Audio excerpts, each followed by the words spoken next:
Boa tarde, graça e paz. Estamos em mais um Bússola Teológica, esse nosso encontro de toda sexta-feira, onde nós discutimos teologia à luz das Escrituras, à luz dos nossos símbolos de fé e de obras da nossa editora. Temos caminhado aí em vários livros, né? Concluímos a série Fé Reformada. Vou até pegar o meu aqui, que não tá fácil aqui. E começamos o Calvinismo, tá? Esse livro do Kuyper aqui já com a capinha nova. Nós brincamos que ela é laranja em homenagem ao Bússola, mas não é. Ó, tem lançamento da editora, viu? Aproveitando, já abrindo, já fazendo a propaganda. A Teologia da Aliança, se Deus permitir, a gente vai até ver para lançar aqui no programa. Um bom livro, tive a oportunidade de folheá-lo lá na editora. Uma grande contribuição aí mais uma grande contribuição da nossa editora aí para a teologia brasileira. E no tempo oportuno a gente vai falar sobre esse livro aqui, sobre essa obra, tá? Calvinismo, aproveite para comprar, você que ainda não comprou. Temos aí a boa parte dos nossos livros com desconto no site. Se você tem cadastro antigo no site, inclusive você precisa refazer esse cadastro, porque atualizou a plataforma, tá? Mas boa tarde, graça e paz, boa tarde para o pessoal da rádio, boa tarde para o pessoal do YouTube. Se você não tem ainda o aplicativo da nova Rádio IPB, baixe no seu celular para você nos acompanhar de todos os lugares, em todo momento. E se você é novo aqui no YouTube, aproveita para se inscrever no YouTube da Igreja Presbiteriana do Brasil. Aproveita para comentar, para curtir, para compartilhar esse conteúdo para o máximo de pessoas possíveis. E, enfim, é uma alegria estar com vocês aqui. Estão comigo aqui o Alexandre Lessa e vai ter um estreante aqui. Opa. Primeira vez, né, Davi? Primeira vez. Vai estrear, já vou apresentá-lo aqui. E nós vamos tratar hoje sobre ainda, né, o calvinismo além da igreja. A gente vai tratar aí das três relações aí, Deus, o próximo e o mundo, né? Também falaremos sobre os mandatos criacionais, os pactuais que passam também por isso. Então hoje o programa muito bom e se você acha que é um conteúdo importante, mais uma vez repasse aí para o máximo de pessoas possível para que esse programa tenha um alcance e não deixe também de acompanhar toda a grade da nossa IPB. Aqui é o Bússola, direto dos estúdios da APECOM, é um programa da Igreja Presbiteriana do Brasil. Começar então pelo Lessa, que já é da casa, já conhecido, o público já conhece também. Lessa, suas considerações iniciais e depois a gente passa para o reverendo Davi. Minha palavra de saudação aos irmãos, deixando um abraço também para o Paulo e para o Naruzzi, que não puderam estar presentes hoje, e a nossa palavra de agradecimento também à PECOM por nos receber aqui no Bússola. Um grande abraço a todos. Bem, Seja bem-vindo, reverendo. Só agradecer, né? Tô aqui o novato. Você vai se apresentar, vai falar a sua igreja, é a sua primeira vez, você vai ter essa oportunidade. Beleza. Então, meu nome é Davi Cerqueira, eu sou pastor na Igreja Presbiteriana Metropolitana de Alphaville, servindo ali com o reverendo Chum. Nós estamos plantando também uma igreja ali em Cotia. Então, se você nos ouve, está aqui perto, tanto de Alphaville quanto de Cotia, nos procure nas redes sociais aí que você nos encontra. É uma igreja que planta muita igreja, né? Tem também lá, do próprio Alphaville tem outra igreja, a Westminster, e tem lá em Santana de Parnaíba. Hoje nós estamos com 3 plantações. Excelente. Né? E a gente tem apoiado aí alguns projetos missionários. Então, ao todo são 20 projetos missionários que a gente tem apoiado, né? As 3 plantações nossas, mais 17 missionários que a gente ajuda. É um pouco da filosofia ministerial da igreja mesmo, né? Excelente. Reverendo Davi, ele é um colega, amigo nosso, né? E colega do nosso presbitério. E prontamente atendeu aí o nosso convite. Espero vê-lo outras vezes aqui. Também já convidei o reverendo Chum também para vir aqui com a gente. Bom. Gustavo já participou, depois enviei também o Josimar para vir, então... O Chum já esteve aqui conosco? Não, só o Gustavo. Só o Gustavo. O Chum é difícil, né? A agenda do Jump é muito puxada, né? Se conseguir com ele. Mas um dia eu vou avisar para ele assim, agosto, que é o mês de missões, já Pronto. Antecipadamente eu vou já deixar uma sexta-feira marcada com ele já, bem antecipado. É isso aí. Funciona. Irmãos, hoje a gente vai falar então sobre continuar, né? Só para explicar esse livro, são 6 palestras proferidas pelo Abraham Kuyper. E claro, a gente não vai.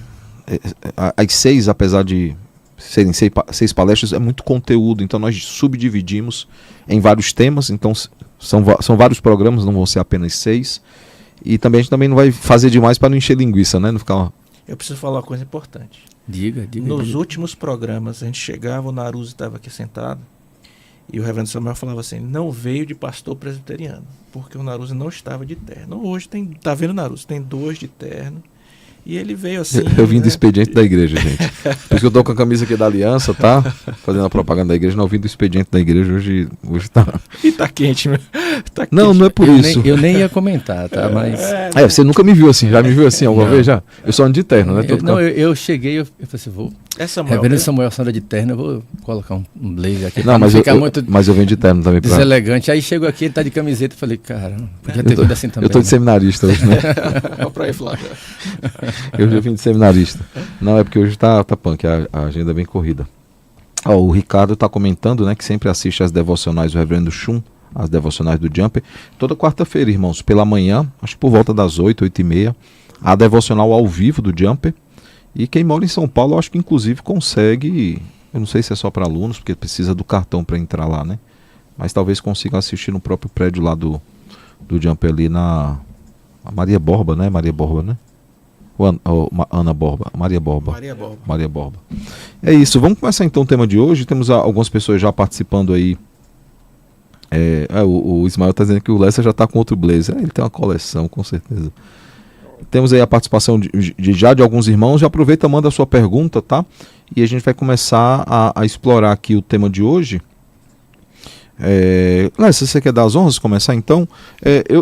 Eu acho que em dado momento a gente precisa pelo menos explicar os que são chamados os mandatos criacionais, porque passa por essas três áreas. Na verdade, se olhar a teologia sistemática, todo mundo tem sempre esse roteiro, o mundo, o próximo, aliás, Deus, o próximo e o mundo, né? Segue muito esse roteiro do que o Kuyper aqui também trata sobre calvinismo.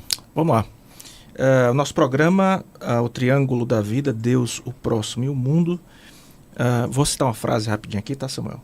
O calvinismo é um sistema de vida porque responde de modo coerente como vivemos diante de Deus, como tratamos o próximo e como nos posicionamos no mundo criado, no cosmos, né? E a gente tem um objetivo tríplice aqui no episódio, que é mostrar como o Kuyper, em seu livro aqui, o Calvinismo, que já foi devidamente apresentado, mostra como tudo começa em Deus. Eu acho que é uma das ênfases dessa primeira palestra que está sendo alvo dos nossos primeiros programas. Ainda estamos aí, acho que teremos mais 1 ou 2 programas ainda vinculados à primeira das 6 palestras desse livro. O segundo objetivo é mostrar como a relação entre nós e Deus fundamenta a nossa ética, né? A nossa prática da moral, da cidadania, nossa ética como um todo na esfera pública. E isso nos liga a algumas palavras-chave aí, a noção de dignidade, a noção de justiça, a noção de responsabilidade para com o próximo. E o terceiro objetivo nosso no programa, ao tratar ainda esse aspecto da palestra 1, é tratar o dilema: nós devemos fugir ou transformar a realidade? Tem muita gente, irmãos, que olhando para o caos pós-moderno que nós vivemos, com tantas dificuldades, tantas lutas, tantos pecados, vão tentar, de algum modo, se afastar completamente de tudo, que é uma postura que o Kuyper vai condenar, né? Então, como igreja, nós não devemos sair da sociedade, por assim dizer. Isso é impossível fazer na realidade, né? Mas nos afastarmos. E também uma outra falha aí, além da fuga, de algum modo não trabalharmos as nossas vocações. Eu acho que é uma grande palavra aí que vai nortear o Kuyper na palestra 1 e caminhando para a palestra 2, a noção de vocação. Então nós somos chamados por Deus para agir na sociedade e a partir daí nós vamos exercer esse chamado, né? Esse chamado que Deus deu a cada um de nós, entregando-nos vocações específicas para trabalhar. Então eu acho que esses 3 objetivos aí vão nos ajudar aí na conversa a respeito do nosso tema. Eu digo aqui também, pessoal, e é bom a gente lembrar com relação ainda ao livro que nos norteia, que o Kuyper começa essa palestra 1 nos mostrando que a gente pode falhar na hora de algum modo conceituar calvinismo. E ele queria deixar muito claro já na palestra 1 o conceito de calvinismo que ele teria para as demais palestras. E esse conceito vai estar ligado justamente com essa tríplice questão que o nosso problema aqui vai lidar. E eu acho que você acertadamente toca na questão dos mandatos, Samuel, que vão ser fundamentais para o que a gente vai conversar aqui hoje. E ele vai então lidar de algum modo com aquele conceito de cosmovisão, né? Nós precisamos enxergar o mundo de determinada forma, e isso começa identificando o senhorio de Deus sobre todas as coisas. A partir daí, se eu reconheço a Deus, então se eu tenho uma boa teontologia, uma boa doutrina a respeito do que Deus é, do seu ser, e aí vem a palavra central aqui para a gente no dia de hoje, né? Providência. O Deus que é providente, o Deus que cuida das coisas criadas e nos deu responsabilidades, né? Então, parte do governo de Deus é entregar a nós as determinadas responsabilidades para com o nosso próximo e para com aquilo que foi criado. Davi.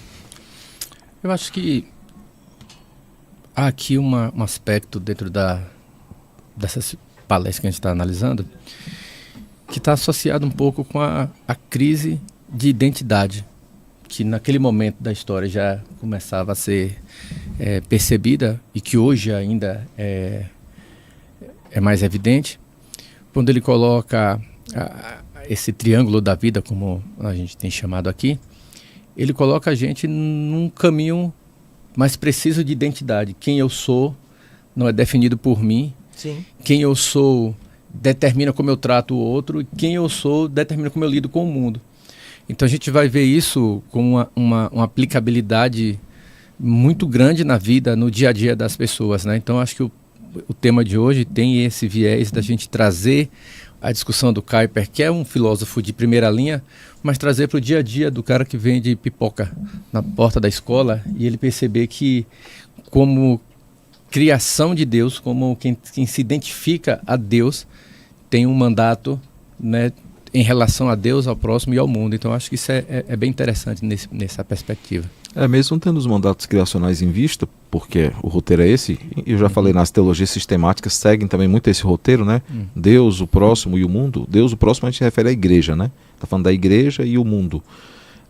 É interessante porque ele vai trazer aqui uma discussão que nossa, deu um branco agora. O Dr. Weber faz isso. Se eu não me engano, o Sproul também vai fazer essa discussão, que é quando ele vai pegar, por exemplo, a imanência e a transcendência de Deus. O Pink faz também, em dada medida. Ele vai pegar a imanência e a transcendência, ele vai falar de quais heresias ou pensamentos antagonistas à Escritura se levantam a partir daquilo. Por exemplo, se eu não tenho uma correta visão sobre imanência ou sobre transcendência, eu posso cair no deísmo, posso cair no panteísmo e tudo mais. Ele faz isso nesse capítulo em relação a Deus, por exemplo. Quando ele vai falar de Deus, ele vai falar, por exemplo, ele vai combater o paganismo, ele vai combater o islamismo, ele vai combater o catolicismo, e aí ele vai justamente dizer, por exemplo, o paganismo vê Deus na criatura. O islamismo separa Deus da criatura. O catolicismo, que é o catolicismo romano, né, coloca a igreja entre Deus e a criatura. Eu gosto dessa... Apesar que ele, como neocalvinista, a ênfase dele sempre vai ser o cultural, o mandato cultural. Só para quem não conhece essas terminologias, nós temos 3 mandatos criacionais ou pactuais, né? Que é justamente o mandato espiritual, que é o nosso relacionamento com Deus, o mandato social, nosso relacionamento enquanto sociedade, né, que seria o próximo, e o nosso relacionamento com com cosmos, que é justamente o mandato cultural. E aí entra os grandes livros hoje sobre mandatos, vai tratar o mandato cultural, artes, política, educação, sim, cultura, enfim, é por isso que é mandato cultural. E aí eu gosto que ele para além da posição que ele tem de mandatos, ele dá uma boa discutida em cada um dos mandatos aqui.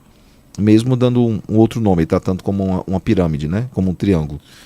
Por quê? Qual é a proposta? Ele está mostrando que o calvinismo é um sistema coerente, e quando ele começa as palestras, ele já diz assim, eu quero mostrar para você, para o pessoal que estava ouvindo em primeira mão as palestras, que ele está adotando um determinado conceito a respeito do calvinismo. E se você for nessa palestra 1, Samuel, e a ideia é justamente mostrar que o calvinismo é um sistema coerente, biblicamente orientado para a vida da pessoa, para a interpretação da realidade, que a gente costuma chamar também de cosmovisão, ele vai dizer, nós não estamos fazendo uso do calvinismo como um termo sectário, que era feito, por exemplo, segundo a palestra, na Hungria e na França, a turma fazia isso, que o calvinismo também não pode ser reduzido como uma identificação confessional apenas reduzindo a doutrina da predestinação e as questões soteriológicas, porque é mais do que isso. que o calvinismo também não é um termo denominacional. Ele vai, inclusive, mencionar irmãos batistas que adotaram as grandes doutrinas da graça, menciona Spurgeon, né? Entre os metodistas também, Whitefield, né? No País de Gales. Ele também não é isso que ele está se referindo. E o calvinismo é como um nome científico. Então ele está dizendo, olha, eu estou abordando o aspecto científico do calvinismo, que tem um braço histórico, um braço filosófico e um braço político. Então esse calvinismo como leitura de mundo, leitura desses 3 mandatos, né? Pelo viés dos 3 mandatos. Então, o meu relacionamento com Deus, mandato espiritual, e aí, como você acabou de mencionar, né? Como isso se manifesta em relação ao outro e como isso se relaciona com relação também às coisas criadas. E a partir daí toda a produção de cultura e tudo mais que a gente vê nos nossos manuais aí de cosmovisão, de teologia filosófica hoje. Então, assim, essa palestra 1 é fundamental. E lidar com esse tripé, Davi, é muito importante para a gente, porque se a gente não parte do princípio ali de um conhecimento a respeito de Deus, eu não vou ter um conhecimento correto a respeito das outras coisas. Né? Perfeito. E, Reverendo Samuel, eu acho que quando eu olho essa obra do Kuyper, e até pegando um gancho aqui do reverendo, que traz a ideia da maneira como o Kuyper estrutura seu livro, e começando pela definição de calvinismo, é interessante porque eu acho que ele não está se propondo a entrar na guerra propriamente dita. Eu acho que ele mais, nessa primeira parte pelo menos, né, quando ele fala do paganismo, do islamismo, ele está mostrando que a preocupação dele... Inclusive ele vai fazer a mesma coisa nos 3 eixos. A proposta dele é apresentar a coerência do sistema de vida que é o calvinismo, e demonstrando que dentro desses sistemas de vida, o primeiro aspecto aí já, né, não é nem a discussão da existência de Deus, não é nem do Deus bíblico, do Deus... Não, ele está mostrando que a maneira como você se relaciona com o divino vai determinar... Eu acho que ele usa a palavra unidade. A diferença entre os vários sistemas de pensamento deve ser claramente compreendida, entre aspas, né? Exato. Então, se você compreende o divino, você tem unidade para compreender o resto. Então, assim, e não é nem se o divino existe ou não, porque quando ele vai discutir, por exemplo, com modernidade, ele faz a refutação, por exemplo, de uma suposta objeção de que a modernidade não precisa de Deus, ele rebate assim, realmente. Mas o fato deles dizerem não preciso de Deus, eles estão dizendo que a relação com o divino, ela existe, ainda que seja do descaso, do afastamento do divino. E gera essa sociedade que a gente tem hoje aí, que é pormenorizada, distante dos valores morais, universais e tudo mais. Então, pensar dessa forma vai levar a gente para um lugar de entender qual é a minha relação com o divino, porque eu tenho uma. E aí a gente entra na cosmovisão, né? Eu tenho uma relação com o divino, ou de desprezo, porque, voltando para Calvino agora, né? As semis religiones, eu tenho dentro de mim uma necessidade. Eu sou um ser religioso. Me afastar disso é me afastar da minha identidade.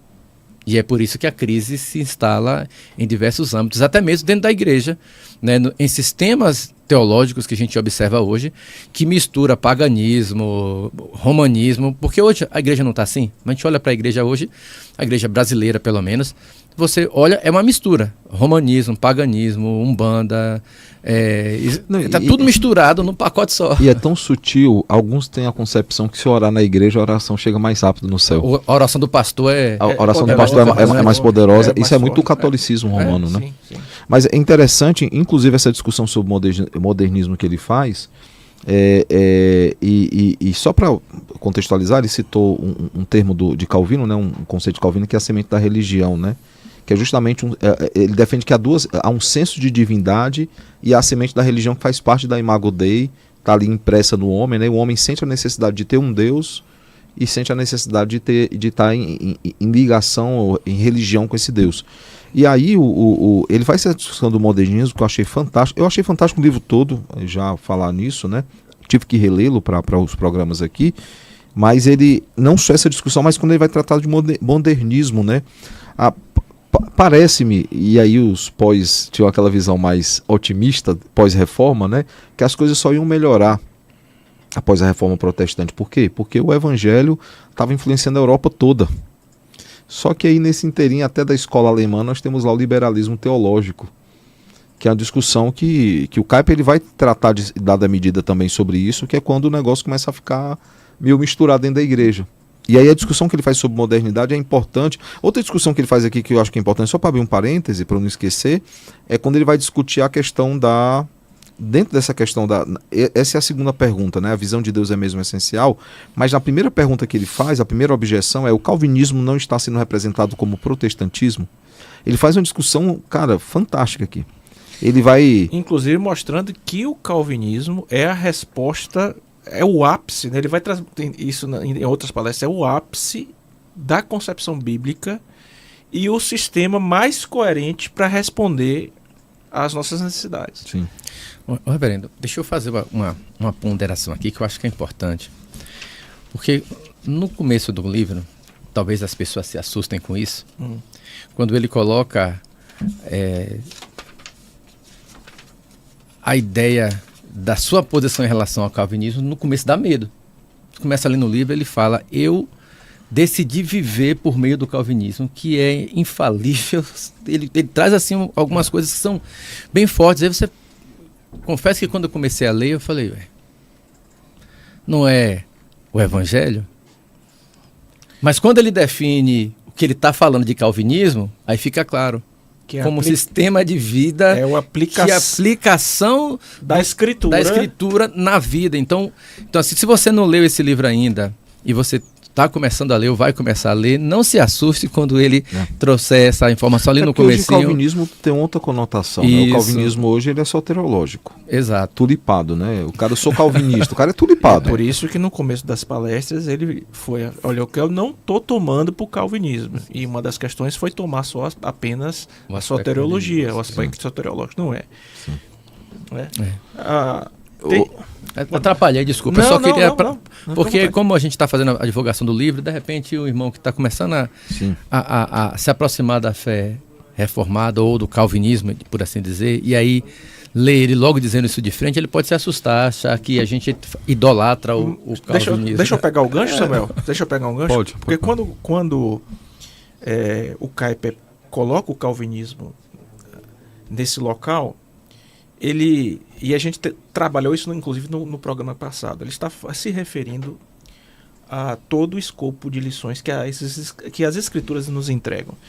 E o que é interessante é que, assim, ele no capítulo 1, o Kuyper vai dizer que nós temos 3 relações fundamentais, que é com Deus, com o próximo e com a criação, que a gente está mencionando aqui o tempo todo, e que todas as demais formas de enxergar a realidade também trazem relações fundamentais com esses 3 tópicos.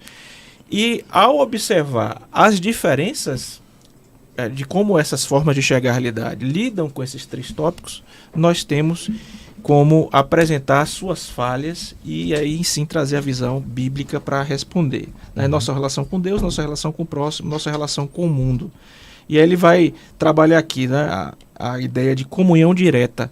Com relação à comunhão com Deus, o aspecto que ele mais trabalha na sua primeira palestra é que a gente, através da fé reformada, entende que nós não precisamos de outros mediadores para chegarmos até... nenhum homem para chegar até Deus. Nós precisamos apenas de Jesus Cristo. Né? E, inclusive, cabe-se dizer que ele menciona que nem mesmo a igreja em si faz essa mediação. A mediação é feita por Cristo Jesus. Nem o próprio sistema calvinista. Nem o próprio sistema calvinista. Então, aqui é uma chave de leitura, né? Alguém até comentou aqui que é o pastor Luciano Sena, né? Lamentava o reducionismo em mira, né? Calvinismo ser apenas uma posição soteriológica. Mas a visão de hoje é essa, infelizmente, para quem não conhece. Eu vi uma coisa até pior. Me mandaram, e os caras acham que eu não tenho o que fazer, aí ficam me mandando corte de vídeo para eu ficar com raiva, cara. Mandaram um vídeo de um cidadão dizendo o seguinte: em suma, tá? Não é isso que ele diz diretamente, mas é o que pode se tirar da fala dele. É claro, um corte, né? Eu não vi a fala toda, mas ele está discutindo a questão de que na época de Calvino, lá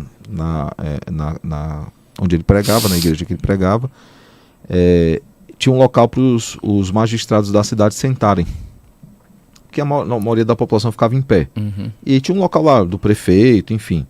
O cara é irônico, fala assim, ó, o pessoal critica as áreas VIP, mas foi a primeira área VIP da igreja. Cara, é de uma limitação um comentário desse, é de não conhecer a história, de não conhecer o que é uma área VIP hoje, que é inclusive pago, e tem hora que alguém pergunta, mas era pago para estar sentado lá? Então, assim, há muitos espantalhos que são feitos em relação a Calvino e o calvinismo, justamente porque quando você olha para o conjunto de ideias, ela tem muita lógica, e tanto que muitos têm migrado para o calvinismo.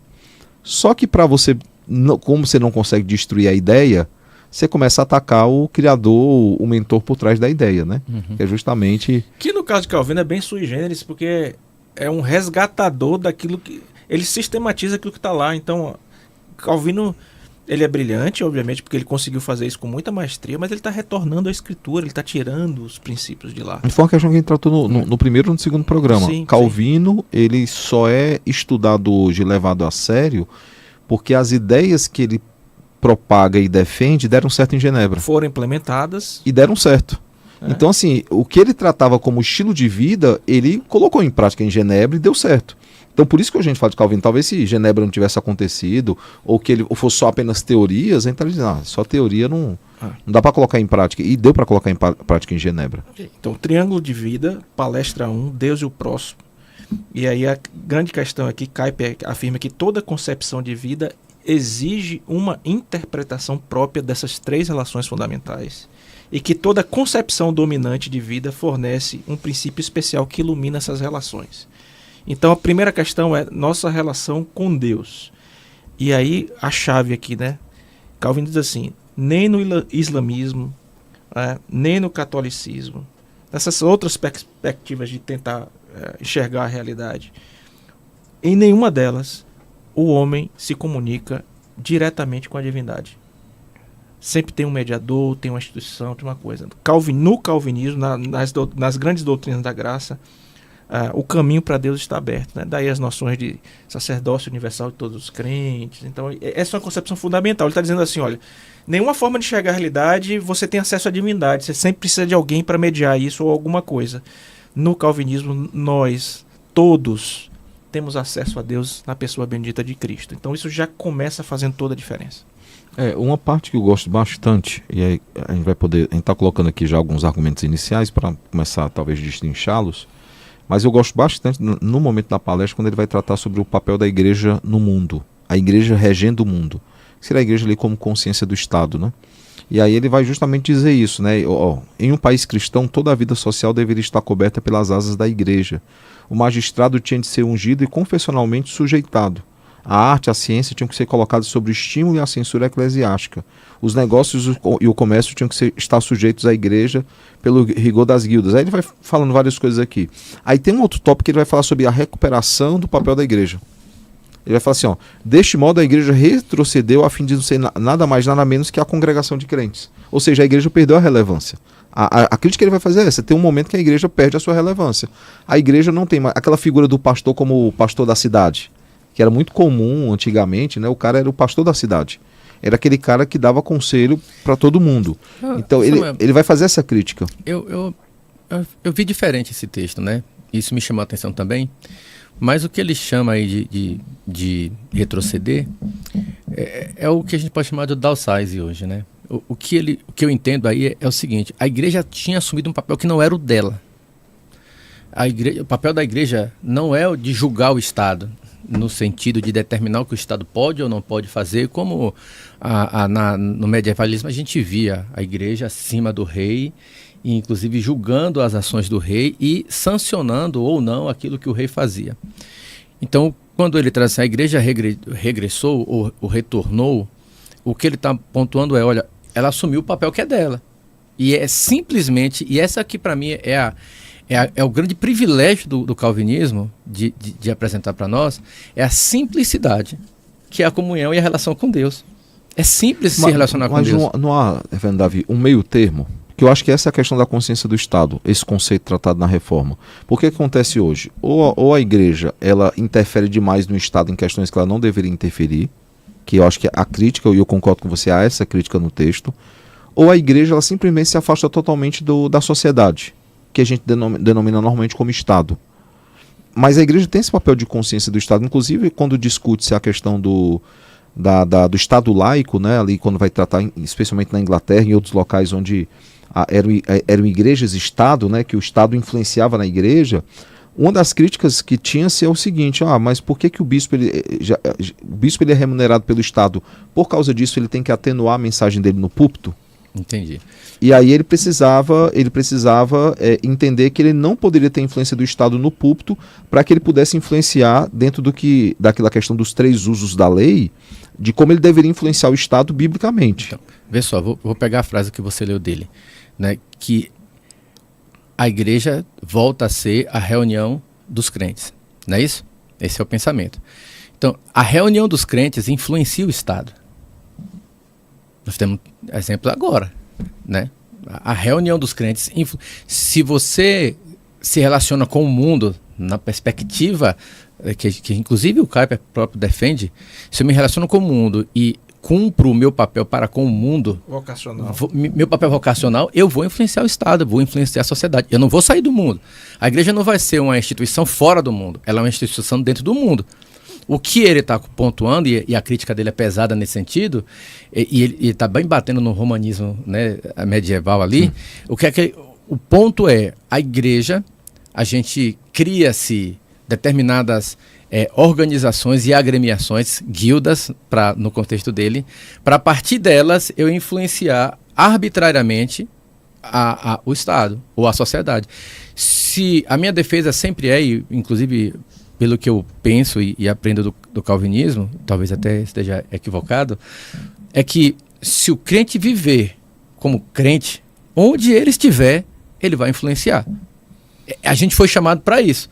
Eu posso ser advogado, eu posso ser juiz, eu posso ser médico, encanador, padeiro, marceneiro.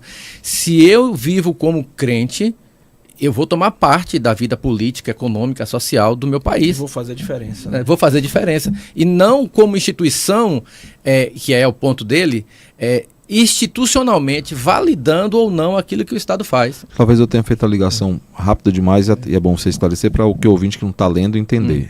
Eu acho que a crítica que ele faz quando ele cita o romanismo é que existe uma diferença entre impor e influenciar. Sim, certamente. Uma diferença gritante. Eu entendo que ele, ao defender, pelo menos o que eu vejo aqui como consciência do Estado, essa consciência ela não é imposta, ela é de influência. Dos púlpitos, o pastor ele tinha que dar a agenda da cidade, como Calvino fazia do púlpito de Genebra. Ele dava a agenda da cidade. Alguém cita aqui a questão de que a área VIP, né, quando eu fiz o comentário da área VIP, alguém falou assim, quem comenta isso, que tinha uma área VIP, não sabe o que é que ele fez com os magistrados da cidade. Ele foi expulso de Genebra justamente porque ele pegou a pauta da ceia e ele falou, não vou dar ceia para quem não pode tomar ceia. Então, assim... Mas você vê aí a separação? Sim. Você vê a separação aí de igreja e Estado? Não, ok. Então, assim, essa separação, ela institucionalmente, ela precisa ser bem marcada. Quais são os limites de atuação tanto de um quanto do outro. E do papel na relação. Na relação. A relação bem definida e clara, inclusive esse sistema que Kuyper chama de sistema de vida, é que promove essa separação clara. Sim. E as distorções que surgem a partir daí, ele vai defender isso em outro ponto, ainda que ele não fale diretamente, mas quando ele tangencia ali a questão da escravidão, não é? Quando se implanta o calvinismo, assim como no nascedouro do cristianismo, que ele não foi contra o modelo de escravidão, Paulo mina de dentro para fora quando diz que o senhor e o escravo têm que ter uma relação baseada na identidade com Cristo. Então, eu estou minando esse modelo de governo, de Estado, de economia, mas eu faço isso por meio da relação que eu tenho com Cristo e com o meu próximo e com o mundo. Eu não preciso necessariamente criar uma relação onde simbiótica dessas duas coisas, entende? Eu acho que esse é o ponto. E esse é o ponto, inclusive, que os nossos símbolos de fé hoje adotam. É um assunto que a gente tem que pisar muito. Eu piso muito em ovos nesse assunto quando falo da consciência do Estado, para a gente não cair num teonomismo, né? Sim. Que hoje é uma modinha. É uma modinha, muita gente defendendo teonomismo. Muita gente boa, viu? E eu não entro na questão teonomista. Apesar que alguns que são pós não são teonomistas. Normalmente o teonomista ele é pós, mas alguns pós não são teonomistas, mas eu piso em ovo. Mas eu entendo, por exemplo, se eu olhar a Reforma Educacional de Genebra, de 1538, a forma como a Bíblia ela influenciou ativamente, não só positivamente, mas de forma ativa, direta, os currículos das escolas. Uhum. Então você vê, de Genebra, uma ação de Calvino jamais defenderia o que é o Estado laico hoje, por exemplo. Uhum. Calvino deve, porque o conceito de Estado laico hoje é um Estado mais laicista, né? E onde o Estado não pode ser... Laicizante, né? o Estado não pode, a igreja não pode influenciar o Estado, ela tem que se calar. E o Estado pode influenciar a igreja sempre que ele quiser e se meter em decisões. Eu acho que tem que ter a separação, mas ao mesmo tempo é vocação da igreja, mesmo que separada do Estado, ela tem que estar separada. Nós não devemos nos envolver com o Estado, mas mesmo separada do Estado, ela sempre que possível, ela exerce influência bíblica sobre esse Estado. Perfeito. Que aí, talvez eu tenha feito justamente esse link muito rápido, porque ele vai desenvolver o conceito, né? Não apenas na questão da recuperação do papel aqui da igreja, mas nos próprios conceitos de Deus, o próximo e o mundo, ele vai estar desenvolvendo esse conceito de que a igreja aqui nesse mundo não é apenas uma congregação de crentes, não é apenas a comunhão dos santos. Ela tem um papel missionário e ela tem um papel evangelizador, e esse papel envolve influenciar o Estado, sempre que possível. Posso puxar para uma questão lógica da argumentação? Então, se a primeira relação, né, com Deus, o que é que resume essa primeira parte de comunhão direta? Então, nós somos a única expressão de que temos direta ligação com Deus sem mediação. Relação com o próximo, vem alguns termos importantes, né? O pessoal de direitos humanos hoje vai estudar e esquece de que a noção de dignidade da pessoa humana começa na fé bíblica. Aí já está posto lá atrás. Então, igualdade, dignidade e denúncia de desigualdades impostas. Qual é a argumentação do Kuyper na relação com o próximo? Ele vai dizer assim: se todos se ajoelham diante de Deus para reconhecer que existe o Deus, a nossa tratativa aqui horizontal vai ser de reconhecer o outro como um igual. Então eu vou, de algum modo, lidar com o próximo entendendo quem eu sou, à luz de quem Deus é, e entendendo a minha condição de igualdade. Daí virem a noção de igualdade, a dignidade, a noção de justiça e por aí vai. E tem uma coisa interessante aqui, olha o que é que ele diz. Não pode, ele diz, olha só, de um calvinista não pode ajoelhar diante de Deus sem sentir que são iguais diante de todos os homens. Então essa é a segunda questão, né? A questão da igualdade, né? E a proposta disso é, de algum modo, quebrar partidos, mostrando que o calvinismo é uma forma de chegar à realidade onde você busca uma unidade realmente com Deus e uma unidade com o próximo, que é a perspectiva bíblica. E a gente está tocando em questões... Filipenses 2, né? Tocando em questões como escravidão, que já foram mencionadas aqui. Então essa é a grande questão com relação ao outro.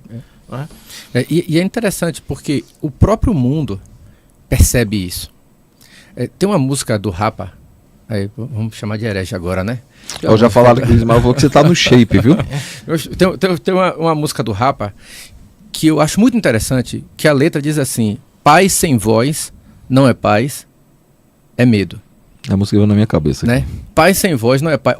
Essa música é interessante porque ela coloca a ideia de uma aceitação servil do status quo, onde você não tem a liberdade de se expressar, e por não ter essa liberdade de se expressar, você se amedronta em nome da paz. Olha, eu quero ter paz com o meu vizinho, então eu não vou pontuar aquilo que eu estou identificando. Não pontua um erro. Não gente, pontua e como as pessoas são dodóizinhas, exato. Né? Se você pontua um erro, uma falha, olha, isso aqui precisa mudar, isso precisa melhorar, o pessoal fica...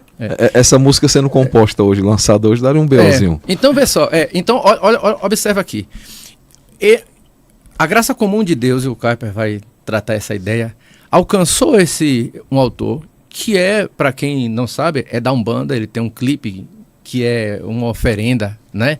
Eu não sei se ele adota a religião, se foi o clipe que ele faz. Então aqui, veja só, é alguém com a cosmovisão completamente diferente do calvinismo. Eu só estou trazendo um tema da Umbanda aqui por conta disso, não é? Completamente diferente, mas ali ele está enxergando o seguinte: essa unidade não pode ser forçada. Essa igualdade não pode ser forçada. Eu não posso obrigar o outro a pensar como eu. E o Kuyper vai tratar isso quando ele está desse ponto, de dizer que a modernidade obriga, não é, uma igualdade que essa igualdade obrigada acaba por destruir a igualdade. Então, se o mundo, não é, com outras cosmovisões, olha para isso e mostra, olha, tem alguma coisa errada.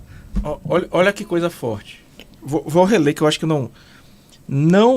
o calvinista não pode ajoelhar diante de Deus sem sentir que os homens são iguais diante dele.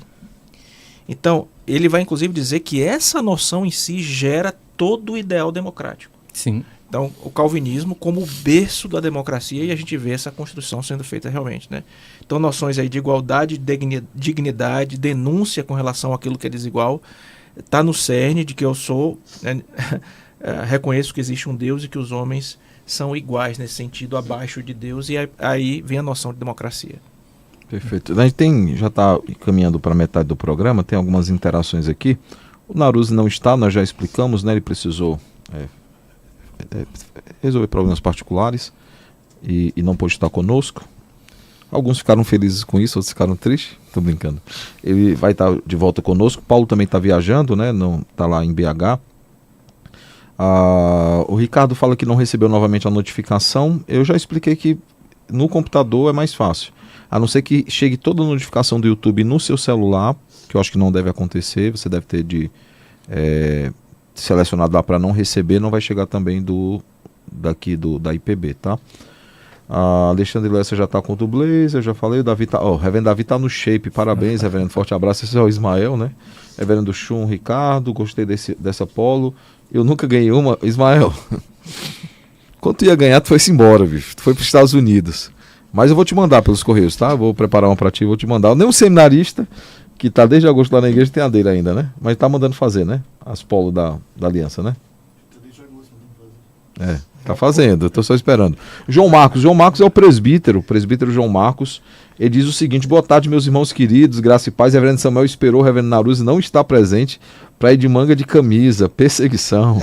Presbítero, eu já vi outras vezes com outras camisas da aliança, já vi de moletom, enfim, tem dias que eu tô vestido de crente, né? Tem um dia que eu tô vestido de pastor.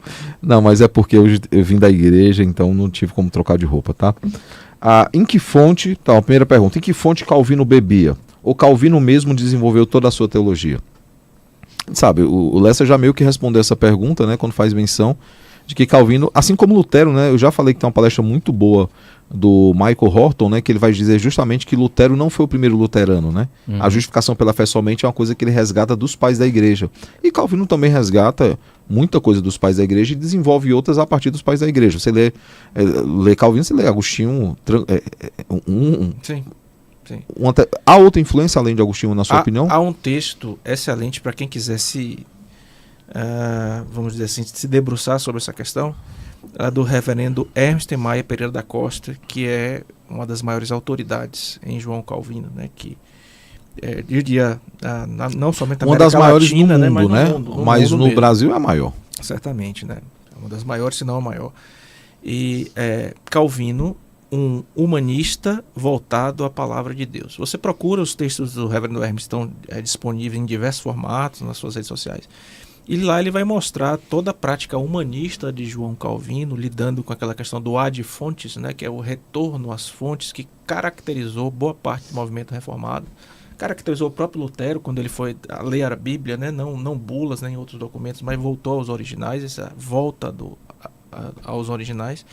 E Calvino vai beber de diversos autores aí da patrologia, da patrística mesmo, e o principal, sem dúvida, é Agostinho de Hipona, né? Você consegue ouvir Agostinho nas palavras de Calvino. Um termo moderno, né? É a redenção, né? Redimindo essa ideia dos pais da igreja, e muitas coisas foram houve avanços significativos desses pensamentos, né? Fruto de um momento da história, né? A gente às vezes pensa em Calvino como fora da história, como fora do... Calvino está numa Genebra degenerada, entendeu? Ele não tinha os recursos que temos hoje. Ele não pega uma cidade bonitinha e implementa o sistema, não. Ele pega uma cidade difícil. Degenerada. Então, assim, quando a gente pensa nisso, e para gente que está aí no ambiente de plantação de igreja, quando eu estou ali nas comunidades, que eu entro em casas que são mini Genebras, e você vê o evangelho chegando, e esses valores entrando, o pai agora começa a tratar o filho com decência e a esposa com decência. É essa luz que é levada ali por meio do evangelho, não é? E você começa a mostrar ao esposo que a obrigação dele para com a esposa vem antes da obrigação dele para com Deus. E você vê dentro do lar esse fenômeno sobrenatural acontecendo ali. Bons roteiros sobre os mandatos é justamente Efésios 5 e 6 e Colossenses 3 e 4. Porque ele vai pegar as instâncias lá, ele vai pegar relacionamento com Deus, como sociedade, vai pegar pais, filhos, esposo, e vai pegar depois a relação do trabalho lá, os senhores e os servos, né? Então ele vai pegar, é muito bom esse roteiro. E aí Paulo fala assim, sujeitai-vos pois uns aos outros no temor de Cristo. Aí ele vai começar a desenvolver como é que é esse temor. Aí você vê essas relações, tanto pessoais, interpessoais, de trabalho, de casa, sendo transformadas pelo evangelho, é maravilhoso. O marido tentando parecer com Cristo, a esposa tentando parecer com a igreja. Ontem eu estava num café com um amigo meu, Sérgio Guimarães, um abraço aí para você. E ele me mostrou um vídeo de um rapaz fazendo uma crítica ao que ele chamava de patriarcado cristão sobre o texto de Efésios. Mulheres, sede submissa aos vossos maridos. E ele, assim, propositadamente, ele excluiu o final do versículo como ao Senhor. Ele não tratou essa parte. E ele vai tratar ali a questão de submissão, como que a igreja, inclusive a igreja reformada, como que a igreja usasse esse texto para colocar a mulher numa posição de subserviência. E ele cria um espantalho e tenta bater nisso aí. E eu dizia a esse meu amigo o seguinte, olha, o problema que quando a gente olha esse texto é que é uma questão de identidade, porque está bem ligado com isso aqui. Quando eu olho para esse texto com a identidade pós-moderna, a identidade pós-moderna ela é dada pela função que eu tenho. Se a minha função é maior do que a sua, eu sou mais importante do que você. É assim que a gente olha. Tanto é que eu sou advogado. Eu não sou o Marcos, eu sou advogado. Eu sou médico. Então a sua profissão acaba determinando quem você é, no modelo atual. Certo? Mas quando você vai para Paulo e começa lá em Efésios, Paulo começa de onde? Da sua identidade. Você é criado por Deus, eleito em Cristo, separado para um propósito específico. Ou seja, sua identidade está ali. Você não é... O ser humano... ele é definido fora do humano, fora do homem. Ele é definido em Cristo. A identidade humana não é dada por quem nós somos, mas por quem ele é. E aí ele apresenta isso. E depois ele vai fazer uma série de asseverações, chegando aí no ser de submissos uns aos outros. Ou seja, uma vez que a minha identidade foi dada lá atrás, agora ser submisso, seja a posição complementarista ou igualitarista, não faz mais diferença. A Nancy Pearce tem um livro, A Guerra Tóxica contra a Masculinidade, que ela aborda essa ideia e ela faz uma pesquisa nos Estados Unidos. Ela diz assim, entre os cristãos, homem e mulher, entre as famílias, esses casais que servem a Deus, essa discussão não é importante. Não é. Entendeu? Não é importante. Uma vez eu estava num congresso, veio a discussão do igualitarismo, complementarismo, né? A visão e tal. Eu falei assim, irmãos, veja, você tem na escritura e aí, claro, a gente não defende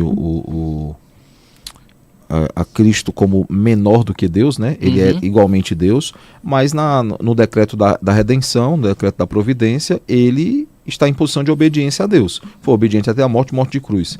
Se obedecer ou estar submisso à vontade de alguém torna menor, Cristo é menor do que o Pai e a gente não crê assim. Exatamente. Então, assim, até mesmo esse discurso igualitarista, complementarista, ele afronta diretamente a Deus, não só porque Deus cria homem e mulher com papéis distintos e complementares, mas porque afronta, inclusive, o nosso conceito de trindade.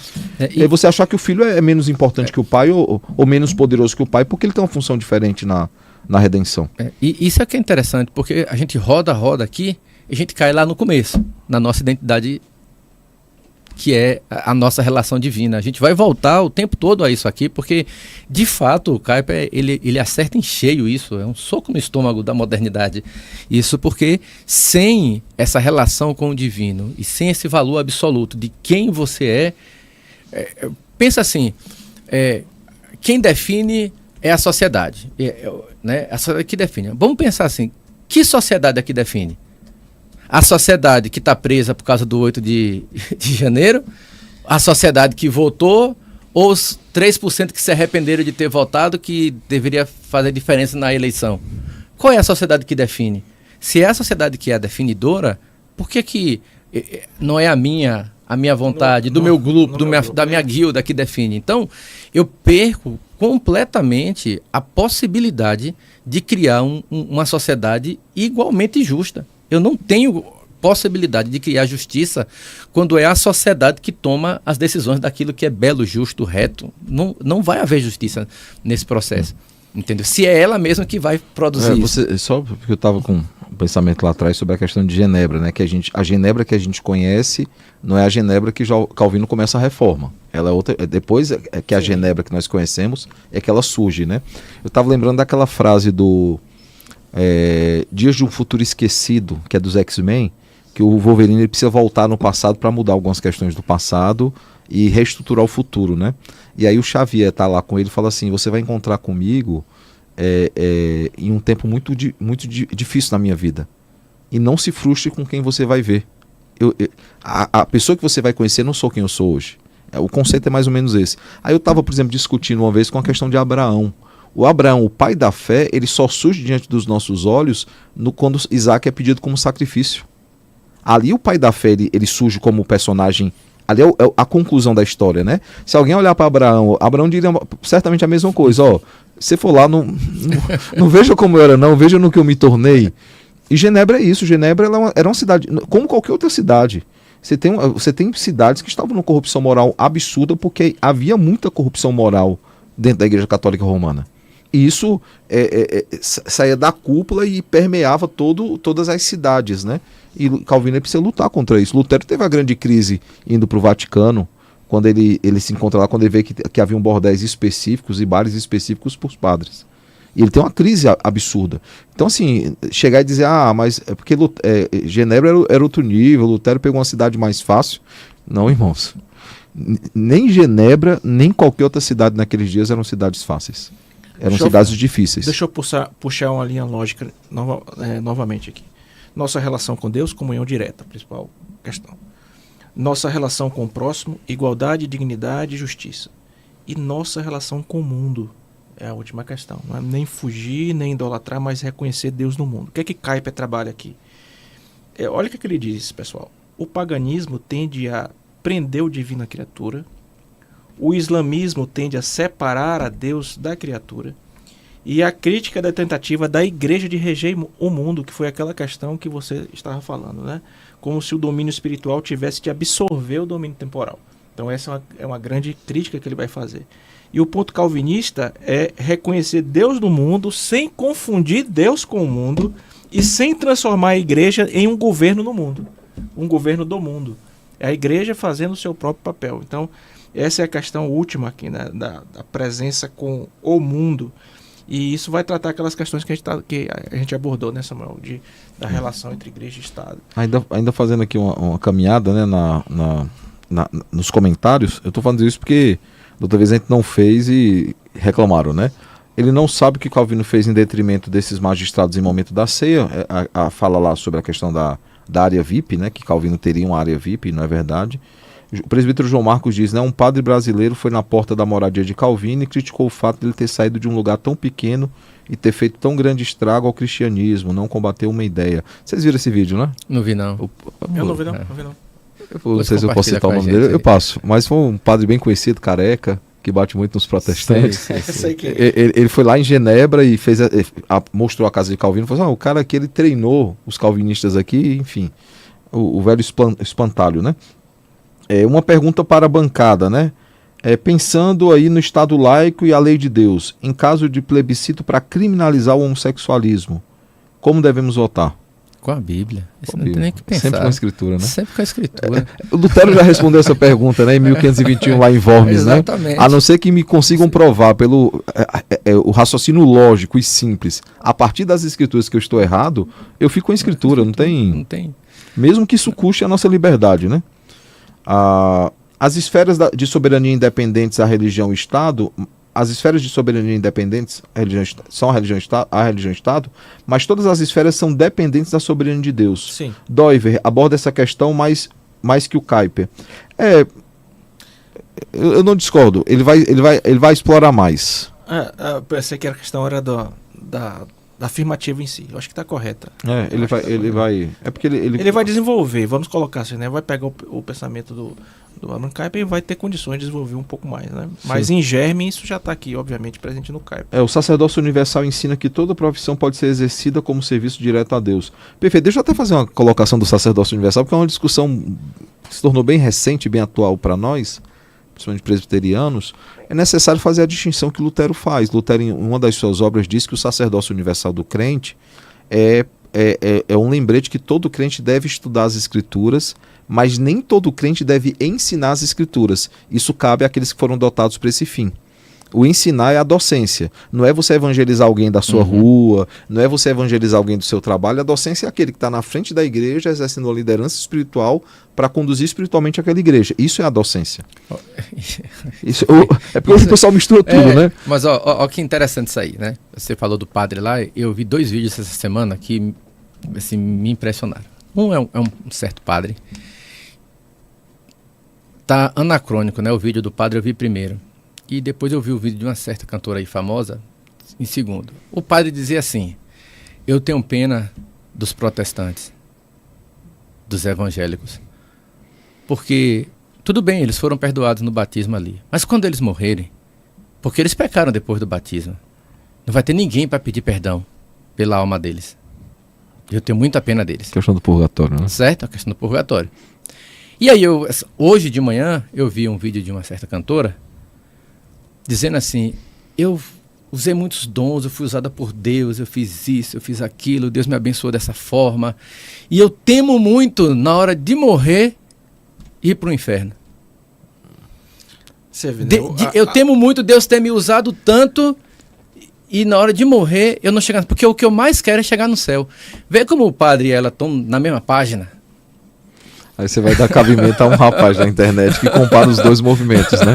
Entendeu? Vão estar no mesmo lugar, assim. Porque tem pressuposições deles, dos dois grupos, que vão culminar em resultados semelhantes.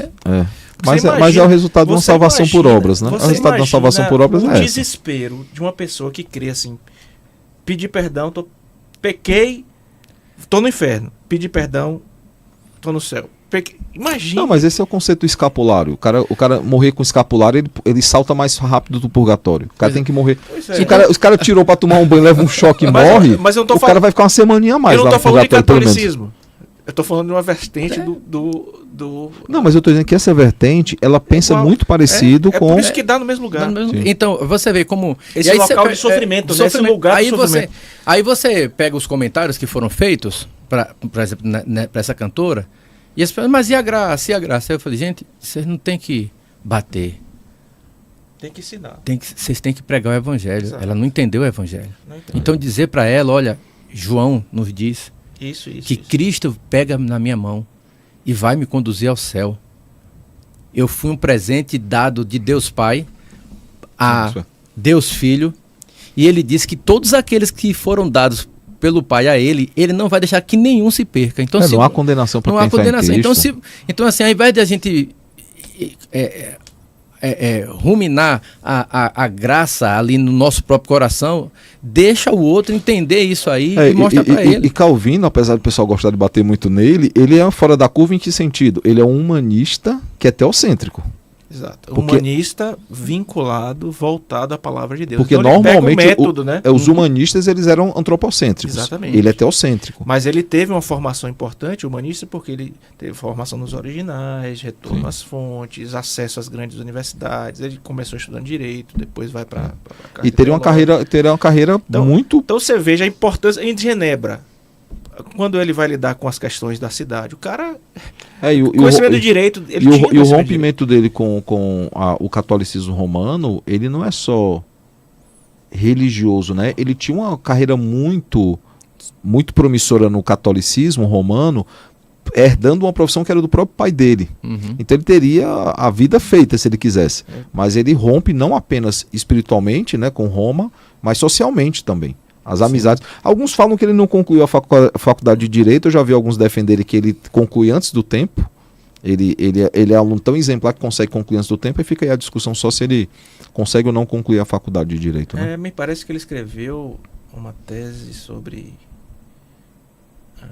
me foge agora. Mas sim, eu acho que concluiu. Vou consultar o reverendo Hermes. A sensação que eu tenho é que ele conclui antes do tempo. Porque o pessoal pega a questão cronológica para dizer que não daria tempo dele ter concluído. Mas aí há algumas fontes que dizem que ele era um aluno tão bom que ele conclui antes do tempo. Ele consegue terminar antes do tempo. Vou continuar lendo aqui, senão... O sacerdote universal nós já tratamos. Em suma, né, 1 Coríntios 10:31. Likes, irmãos, likes. É o Leonardo. Obrigado aí, Leonardo. Likes, por favor, tá? Para ajudar aí reformar o algoritmo, né? Esse algoritmo nosso, ele é muito arminiano ainda, tá? Vamos começar a curtir aí para ele se tornar calvinista. Samuel, deixa eu deixar um abraço aqui para uma turma de alunos muito querida, que a gente sempre menciona aqui para eles. Uma disciplina que está sendo ministrada agora, e eles estão sempre presentes e mandando abraços para vocês também, irmãos. O cara perguntou uma pergunta aqui bem provocativa, tá? Eu passei outras perguntas aqui. Se eu esquecer algum, o pessoal reclama. Naruz, volte, pelo amor de Deus, para ajudar aqui o chat. Não, muita coisa eu passei aqui. Sai da ideia, tanto democracia é fruto da limitação do... Saiu da ideia, tanto que a democracia é fruto da limitação do poder. Tem algum contexto aqui antes, com certeza. Mas tem que sair da ideia. A ideia nasce de uma cosmovisão reformada, coerente, aplicada à vida pública. Sim. Gente, muita coisa aqui que eu acabei passando aqui, pronto. Em que nós reformados estamos influenciando o Estado? É uma das perguntas que é feita aqui. A gente comentou que já tem há muitos anos que não há uma grande contribuição reformada, e a gente começou a citar alguns perfis de internet, eu fui esquecendo outros, então não vou entrar nessa... A gente sempre é injusto quando começa a citar por nomes, né? Mas de fato eu acho que talvez estejamos voltando a influenciar agora na internet. YouTube, por exemplo, não temos grandes canais calvinistas, temos um ou outro, né? Veja que eu falei calvinista, não vou nem falar reformado para não excluir outros irmãos. E eu creio que falta. O Projeto Sola tem feito uma boa contribuição na parte da música, mas é muito limitado. Eu sou meio resistente com essa pergunta, a pergunta do Ricardo. Veja só, quando eu começo a pensar... Para o Brasil, você pensa a estrutura do Ocidente... Nós somos o que somos por causa do calvinismo. Então, assim, como que... Assim, eu tenho a mesma... Mas por mais que estruturalmente haja uma influência muito grande reformada no Brasil, reverendo, os reformados, por serem poucos no Brasil... Ele está querendo lidar com a influência está presente. Basta ler o André Bielé. Né? Sim, sim. Ok? O livro lá, a influência... do pensamento econômico e social de Calvino, né? Ou então a questão no mundo ocidental, Calvino, a influência de Calvino no mundo ocidental, que é outra obra. A questão que eu digo essa influência está posta. Eu acho que a pergunta está vinculada, mas e aí? O que é que nós calvinistas estamos fazendo hoje? O nosso país ele não é calvinista, o nosso país ele é arminiano. Mas as estruturas democráticas, você vai para Senado, você vai para... Ok, a gente já tratou sobre isso. Essa é a posição do Kuyper. Então, nós só temos essa discussão arminianos reformados por causa disso. Por causa dessa influência de um calvinismo que permitiu que o livre exame da Escritura permita que eu tenha o contraditório dentro das minhas bases. Então, assim, quando eu penso em influência, e é por isso que eu fiz aquele ressalto lá no começo, quando eu penso em influência apenas em pontos estratégicos e visíveis para a comunidade, né, eu estou limitando a influência da igreja. Porque, olha, eu vi um debate uma vez de uma feminista, não é? E ela, aquele pessoal que bota um banco na rua e você vai perguntar, né? E aí, uma moça, né? Negra da favela, e eu estou usando esse tema porque é o tempo, não é uma questão de raça, mas é o status que ela estava representando ali. Ela se identificou assim: eu sou negra, sou da favela, eu engravidei, e quando eu não quis eu estava com dificuldade, não pude abortar, e quem cuidou de mim lá na favela foram os crentes. Vocês, feministas, não estavam lá para cuidar de mim. Vocês, quando eu precisei de apoio, de ajuda, vocês não estavam lá. Então, esse pessoal que vocês chamam de crente aí é quem está ocupando esses lugares. Só que isso é uma mão invisível. É uma mão invisível. E então, quando eu digo assim, o que nós estamos fazendo... Muita coisa. Entendeu? Eu posso... Muita coisa. Podemos fazer mais. Muito mais. A gente faz aquém do que deveria? Sim. É verdade. Mas o que a fé reformada autêntica faz hoje, o que o calvinismo autêntico faz hoje na sociedade, é muito mais importante do que definir quem é o governo dentro desse país. Entende? Então, esse é o ponto. A igreja como igreja, vivendo como crente, como filho da luz, que é o ponto do CAIP, faz muito mais do que qualquer sistema político econômico que eu possa implantar por meio de uma política governamental. E interessante que ele mostra lá, quando ele fala de glória, sólida é a glória, ele traz um aspecto interessante, que é: a gente reconhece a glória de Deus porque experimentou, não porque foi obrigado a aceitar institucionalmente. Então, isso muda tudo. A minha relação agora com o outro agora não é mais por uma política governamental. A gente não está preocupado se o governo quer ou não que você ajude o seu próximo. Quem quer que nós façamos isso é o Deus que nos criou. E aí agora eu vou... Até porque o Brasil não vai ser transformado por políticas educacionais, sociais. O problema do Brasil é pecado, só quem resolve é Cristo. Exatamente. Então, assim... Nós até falamos disso no programa passado, né? Quando você entra, quando o evangelho entra em um bairro que é depravado, que é degenerado, e você vê ali drogas, pornografia, imoralidade de todos os tipos, e chega uma igreja naquele lugar... A glória de Deus sendo revelada domingo após domingo, eu não preciso de muitos anos para ver a diferença daquela igreja, a relevância dela no local. Aí me chega alguém e pergunta assim, mas não tem um curso de informática lá para ajudar as pessoas? A gente podia fazer isso. Podia, mas o que eu estou oferecendo é infinitamente mais do que isso. Entende? Então, assim, é claro que se eu for olhar para os números... né, visíveis, eu vou dizer, a gente não faz quase nada, a gente é menos de 2% no Brasil, então a gente está no meio, na estatística, quem está entre os outros.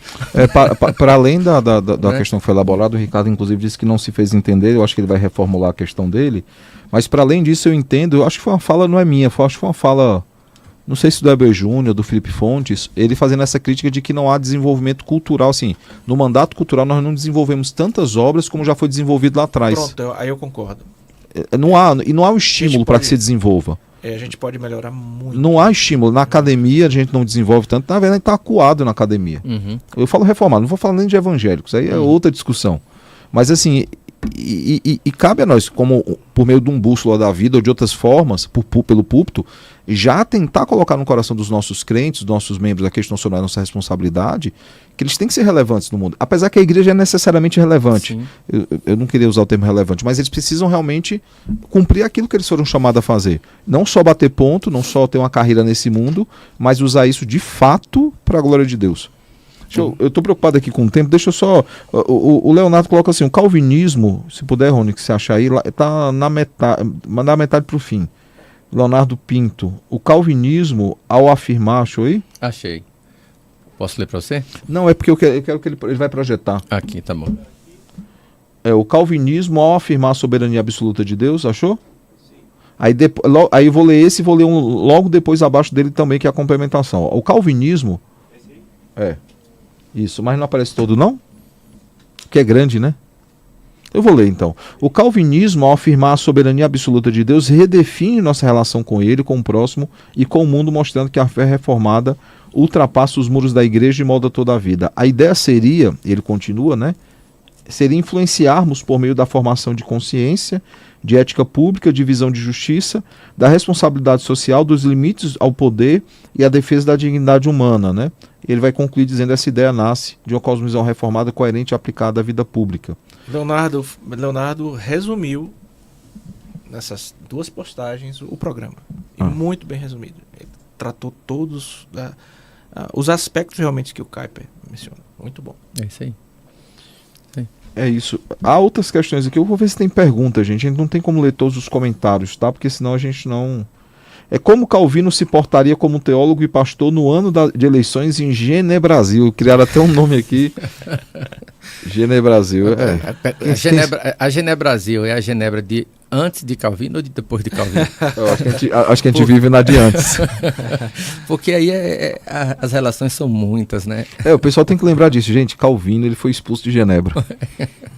A primeira estadia dele não é a que faz a reforma. Exatamente. É o retorno dele depois. Começa ali. Ele lança as sementes, mas não consegue aprofundar muito. Mencionou em programa passado, volta para a igreja e diz, continuando. Ele parou de pregar. E a carta dele é fantástica. E ele prega que o pastor, né? O falso pastor entra pela janela para roubar as ovelhas, né? E ele não.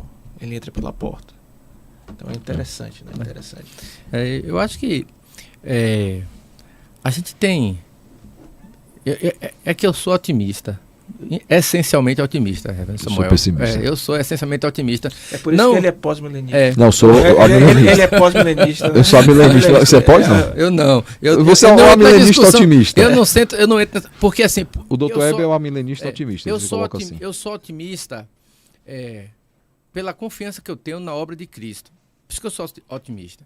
Não porque esse país vai gozar tempos melhores ou coisa dessa natureza, porque esse é um otimismo fora da realidade. Fora da realidade. Então, assim, quando eu olho para hoje, para essa discussão de Calvino aqui, eu consigo ver vários Calvinos nesse país. Eu consigo ver várias pessoas que não tiveram a mesma... Mas que a gente, daqui a 50 anos, a gente vai estar falando deles. Entende? E nós tivemos, ao longo da história, outras pessoas cristãs que tiveram uma relevância na história. Então, você pega assim, o George Miller. Ele simplesmente entendeu o que era ser cristão e foi para a rua, para a prática. Fazer nada mais, nada menos do que o que a Escritura diz que a gente tem que fazer. Então, assim, você chega hoje em muitas igrejas nesse país, nesse Brasil, e você tem homens e mulheres lutando não só contra os ataques de fora, porque Calvino lutava também com os ataques de dentro, por isso ele foi expulso, que está ali dentro da igreja, no sistema presbiteriano, nós temos lutado contra diversos ataques. Então, assim, entende? Não é se Calvino tivesse... Nós temos vários Calvinos aqui. Claro, nós não estamos falando da capacidade intelectual dele, porque eu tenho a impressão de que ele foi mais abençoado que qualquer outro homem no mundo. O pessoal brinca, se tivesse uma máquina do tempo, ia voltar para Calvino e entregar uma caixa de bique. Você imagina que na peninha era aquilo ali. Imagina um homem com uma caixa de bique. Hein? Quando você vê o Jonathan Edwards, o cara desmontando as caixas, desmontando as embalagens para escrever os valdenses, né? Os valdenses tinham que memorizar o texto e andavam com um papelzinho em branco para escrever, porque se fossem pegos com porções escritas, seriam presos. Então, veja só, quando a gente olha para isso e olha para as pessoas que estão lá no semiárido nordestino hoje, levando o evangelho, arriscando a sua própria vida no meio da Amazônia, né, em países muçulmanos, em países fechados, e as pessoas estão indo lá... Abraços aí aos missionários. Cássio, Fábio Ribas... Reverendo Ronaldo Lidori, sua equipe. Pois é, então assim... Tantos missionários aí nesses PMT, locais. Né? Muita gente da PMT tem ido para locais difíceis que muitas vezes não são nem identificados. Sim, eles não podem ser identificados porque eles serão perseguidos. São ocultos. Então assim, quando eu vejo essas coisas, eu não tenho como não ficar otimista de saber que esse pensamento... Mas deixa eu explicar meu pessimismo. Eu escrevi, defendi a dissertação agora, né? O referencial teórico foi o Bauman, que é extremamente pessimista, né? E aí, numa das obras dele... Mas só para... Ele tem razão de ser pessimista, tá? Você não. Desculpa. Tá, mas eu vou chegar nesse ponto. Eu vou chegar nesse ponto. Aí ele cita lá o Orwell, 1984, Sim. E ele cita o Huxley, Admirável Mundo Novo, Sim. Mostrando que os dois chegam à mesma conclusão no final, mas que o caminho é diferente. O Huxley é otimista e o Orwell é pessimista. Em Modernidade Líquida? Em Modernidade Líquida ele faz esse ensaio, né? E aí ele chega a essa conclusão. Aí eu expondo isso, uma professora do Mackenzie falou assim, mas como você, pastor, pode ser pessimista? Aí eu falei assim, porque meu otimismo não está nessa terra. Meu otimismo está em novos céus e nova terra, está naquilo que virá. Então meu pessimismo reside nisso. Eu não acho, por mais que o evangelho tenha poder para transformar o mundo, nós sabemos que o mundo jaz no maligno e que aqueles que forem destes de antemão serão transformados. mas o mundo não vai ser radicalmente transformado. E aí, para nós, a esperança reside em novos céus e nova terra. É aí que está meu pessimismo e onde entra o meu otimismo. Desculpe. Não, é isso. É um otimismo redentivo. Você sabe que as coisas vão melhorar, mas quando você olha para o ser humano, eu costumo usar aquela figura de uma curva exponencial. Então, o pessoal lá de cálculo, etc. Então, pensa numa curva exponencial e a ideia aqui, né, de tempo e maldade. Quanto mais o tempo passa, mais a maldade aumenta. O que a Bíblia ensina, né? Se você até tender ao infinito, porque essa parábola tende ao infinito. Então, quanto mais o tempo passa, Apocalipse, você vê que vai aumentar. É como se fosse pulsando, né? Teologicamente, a gente pode argumentar isso muito facilmente, porque existem, nos últimos dias, os homens serão maus, caluniadores, etc. E você vê realmente como que Deus, isso você vê em Romanos, capítulo 1, Deus retirando até mesmo os aspectos da sua graça comum. Ele vai recolhendo a mão e vai pulsando mais, né? Essa maldade. A maldade vai aumentando. Então, eu entendo esse aspecto aí pessimista, mas também o viés otimista, né? De saber que a consumação está próxima. O otimismo só é possível em Cristo. Qualquer tipo de otimismo. É por isso que eu brinquei contigo, que o Balma tem motivo para ser pessimista. Ele é extremamente... Aí, quando você vai pegar os livros, os clássicos, né? Utopia, e você vai trabalhar, né? A própria ideia de um lugar, assim, ao anseio. Eu não me lembro agora quem é é um palestrante americano, ele está fazendo uma palestra falando sobre essa questão do desespero que o secularismo tem, ele está falando sobre o secularismo, né? Do desespero que o secularismo tem de poder chegar perto do transcendente, mas porque ele está algemado, ele não consegue fazer isso, e aí as músicas, as poesias, não é? Vão todas levar você para um lugar de desespero e sem uma perspectiva de melhora. Então, você joga para cima, deixa a vida te levar, porque você não tem outra coisa para fazer, entende? Então, quando eu olho para essa sociedade e vejo que dentro do lixão da vida, você consegue ver o Espírito Santo fazendo brotar, sabe, a flor linda do Evangelho, eu não tenho como não ficar otimista. Senão eu não saio de casa para pregar. Eu não saio para pregar. Entendo. Entendi a argumentação, sim. É isso, irmãos. A gente já está... Ainda falta 12 minutos. Eu ia fazer uma colocação... Deu um branco agora na colocação. Vamos continuar caminhando aqui. Mas eu ia fazer uma colocação dentro disso que a gente estava discutindo e deixar uma reflexão para o próximo programa, né? Mas passou aqui. Eu devia ter anotado, eu estou na idade que eu tenho que começar a anotar as coisas. Tem alguns comentários ainda, o pessoal está discorrendo sobre o que a gente falou aqui, né? O Ricardo, o próprio Leonardo também, que foi quem trouxe esse resumo para a gente. E tratando outras questões aqui, por exemplo, o Leonardo vai falar, né? Algo interessante, imaginarmos que Cristo reina agora, o Evangelho sendo pregado a todas as nações, a igreja jamais sendo extinta, e ao mesmo tempo não podemos cogitar que haverá um tempo de plenitude, né? Que é justamente aí uma visão mais da plenitude, um negócio mais pós, talvez, né? E aí da influência da igreja na sociedade, antes da consumação mesmo, que as nações estejam em constante discipulado, não haverá um domínio cultural absoluto, concordo, o joio e o trigo crescem juntos até a colheita, o reino avança em meio à oposição constante, a vitória plena é escatológica e não histórica, concordo. Aí o Ricardo comenta, isso foi o Leonardo, o Ricardo comenta, mas os reformados em todas as outras épocas, através da arte cultural, mudaram-se a visão de muitos, e isso me refiro ao que falta hoje. Eu concordo, a gente até fez essa colocação depois, Ricardo, a gente colocou isso, de que havia...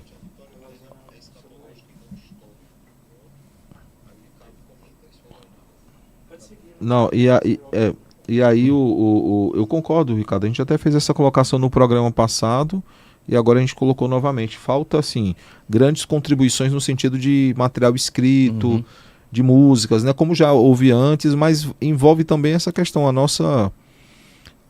o Brasil, vamos pegar o Brasil, que é onde a gente vive, né? A gente consegue ver. O Brasil, talvez os Estados Unidos também, que é outra referência para nós no sentido de evangelho, né? De evangelicalismo, é um país evangelical. A própria igreja presbiteriana começa a discutir mais doutrina reformada, de forma mais profunda. Mais recentemente. 30 anos para cá. Porque o nosso país é muito evangelical. A gente mencionou em um programa passado que, em muitos aspectos, nós estamos ainda, apesar de toda a influência nesse sentido mais macro que nós falamos, estrutural, do Ocidente em si, né? A gente está, enquanto denominação, caminhando, né? Iniciando assim um período de maturação da nossa, do nosso calvinismo, né? Sabe o que eu acho? Assim, a gente vai olhar para a história, você vai ver uma Europa com milênios de desenvolvimento. Nós estamos num lugar que tem 500 anos e de fato 200. Né? De PB 150, né? 167 anos. Então, oro a Deus para que essas tecnologias todas, como a gente está aqui hoje, isso nos ajude a...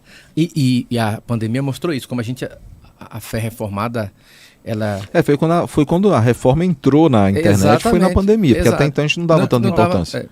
Em 2006, tirando o trabalho do Dr. Valdir de Carvalho Luz, né, a tradução dele, que era uma tradução em português puríssimo, e por isso havia certa dificuldade de leitura, os pastores brasileiros, para formação mesmo. Né? Então você veja aí, só em 2006 a gente tinha institutos em português. Pois é. Então, 2006, ontem. Não, década de 80 o pessoal tinha que estudar em espanhol.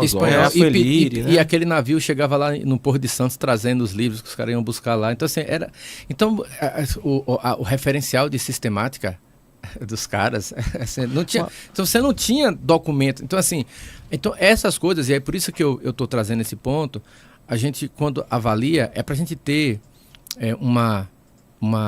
a dose correta, né, de avaliação do trabalho que está sendo feito. Não estou fazendo aqui apologia à preguiça, não é? A não produtividade nossa, tal. Mas veja só, eu imagino agora, olha o que está acontecendo do ponto de vista tecnológico. Todos os dias, todos os domingos pelo menos, milhares de conteúdos reformados são lançados na internet por meio dos sermões que são produzidos e publicados e colocados lá. É pura teologia reformada profunda. Todo sermão expositivo tem essa característica. É claro que a gente vai ter umas fumaças no meio, né? Eu deveria ter, né? A gente vai ter umas fumaças no meio. Mas, em geral, um sermão expositivo, por mais simples que ele seja, se você lê o texto, explicou o texto com profundidade, você já está jogando na cultura elementos. Eu conheço pessoas lá que são neopentecostais, que jamais entraram na igreja reformada, e quando você começa a conversar com essas pessoas, eles começam a trazendo categorias de análise do calvinismo. Porque isso está chegando, e há tem tido até uma busca, uma aproximação nesse sentido. Então, assim, de fato, a gente está muito longe do ideal, né, e a gente tem que trabalhar muito ainda. Mas é uma sugestão aí de dica de leitura aí para a gente ler o Francis Schaeffer, não é? O Francis Schaeffer, ele viu os nossos dias e ele escreveu sobre isso como quase um profeta, mas um profeta do Novo Testamento. Ele escreve mostrando como seriam os nossos dias e a influência, a análise que ele faz da arte a partir da reforma, da ideia reformada, sensacional. Tem no YouTube, né? Aquelas palestras do Labri dele lá, né? Que ele fica andando e mostrando algumas obras e falando da cosmovisão por trás, como viveremos. Exatamente. Né? Então, assim, aí você pega a reforma, olhando pelo prisma dele, você tinha uma pintura antes, um modelo artístico, e você tem hoje, na pós-modernidade, uma completamente diferente, uma desconstrução disso. Porém, isso só aconteceu por causa da ideia calvinista de liberdade, de mostrar que o mundo de Deus é belo e eu posso representar o mundo na minha casa. E eu não preciso ter medo dele, entende? Então, isso não foi algo do passado. Isso é o que acontece hoje. Se eu tenho na igreja um tipo de música e na sociedade um tipo de música que eu tenho hoje, não é por causa de Caetano, desculpa. Não foi Caetano que trouxe o movimento Tropicália para o Brasil. Essa ideia de poder ser livre para compor vem de antes, entende? Mas a gente sempre atribui essas coisas, entende? A quem não de direito. Eu preciso ser atento fazer a até isso. uma colocação, tem uma palestra, o Dr. Mauro está lá, eu acho que o Heber Júnior está lá, o Heber Pai está lá, eu acho que são esses, que eles falam, a pergunta é se em algum momento da história haveria um momento de produção teológica tão grande como houve nos dias da Reforma e até nos dias dos pais da igreja, que são os dois grandes momentos de produção teológica, né? Ele falou que achava impossível, porque havia muitas distrações nos dias de hoje. Acho que era o Mauro que estava mexendo no celular, olhando alguma coisa. Você está vendo? Ele já está no celular. Mas há muitas distrações hoje em dia. Nós temos distrações demais, nós temos, nossa, muita coisa. Temos muitas, eu estou falando isso porque ao mesmo tempo que nós temos acesso a muita produção teológica que gerações anteriores à nossa não tiveram, isso nos daria uma responsabilidade maior, porque agora a gente tem muita obra em português, ao mesmo tempo nós somos muito distraídos. A nossa geração é muito distraída, são muitas distrações. Antigamente você atendia alguém por telefone em casa. Você estava em casa, alguém ligava, você estava lá, atendia, e hoje você atende no meio da rua, hoje você tem que responder mensagens, você tem que mandar áudio no WhatsApp. E tem que ser imediato, se você demorar um pouquinho... A gente acorda olhando o celular, a gente dorme olhando o celular. Minha pesquisa, inclusive, no mestrado passa por essas questões. A gente está o tempo todo conectado e nunca esteve tão desconectado. Inclusive da realidade. Então, assim... Alguém mandou uma pergunta agora, eu já vou dizer, gente, não dá mais tempo de responder nada, tá? Mandaram a pergunta aqui bem reflexiva. Guarda para o próximo programa, Leonardo. Mas nós temos essa questão. Ao mesmo tempo que... ao mesmo tempo, eu lanço uma segunda situação. Além das distrações, é o seguinte. Dentro da teologia, há muito mais coisas a serem produzidas. Eu digo isso porque muita gente fica cobrando. Cara... tem que escrever, todo pastor tem que escrever algum livro, escreve algum livro. Eu paro para pensar, Davi e Lessa. Eu olho alguns tempos, cara, já escreveram sobre isso. Ao mesmo tempo eu me pergunto, já não tem escrita demais sobre isso já? Talvez por isso não haja mais tanta produção teológica, talvez o que a gente vai fazer é reler, explicar de forma mais facilitada para a geração de hoje, porque a geração de hoje é muito desatenta. Por exemplo, não sei se vocês viram o Matt Damon, ele dando uma entrevista sobre um filme que ele produziu para a Netflix. Ele disse que no contrato dele com a Netflix, diz que as ideias centrais do filme precisam ser repetidas 3, 4 vezes, porque o pessoal assiste às séries mexendo no celular. É complicado. Eu vou te dizer assim, a gente olha para o ambiente apologético da Reforma, das discussões do Babic, do Retini, esse pessoal, o próprio Berkoff, né? Então, é isso que a gente tem que fazer hoje. A produção, ela vai vir no ideal da reforma, reformado, sempre se reformando, desse ambiente de defesa da verdade, porque heresias e entra o papel novas. Aqui vamos colocar assim, tá? Da academia teológica. Sim. Mesmo, né? De você ter condições, e nossa igreja, graças a Deus, dá condições para pessoas viverem da parte acadêmica e de escreverem mesmo, né? Serem sustentados para produzir.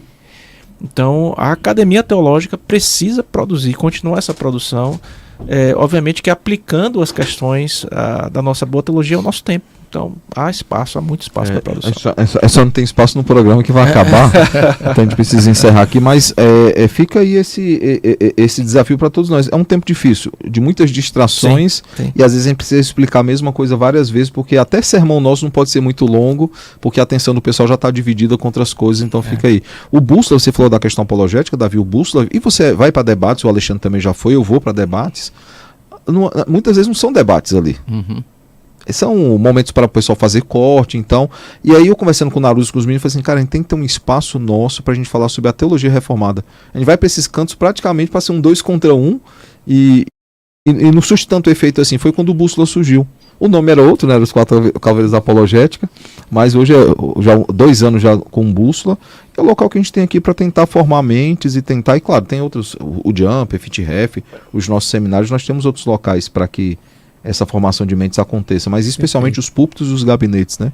Mas é o local que a gente tem para tentar fazer alguma diferença e dar aí um norte, né? Uma bússola teológica para aqueles que nos assistem. Muito bom ter vocês com a gente. Reverendo Davi, obrigado aí por estar conosco, está convidado a estar mais vezes aqui com a gente. Bom. É uma alegria grande. Fala o horário de culto lá da igreja. Na IPMA, nosso culto é 9h30 da manhã, a escola dominical, 10h40 é o nosso culto e à noite 18h30.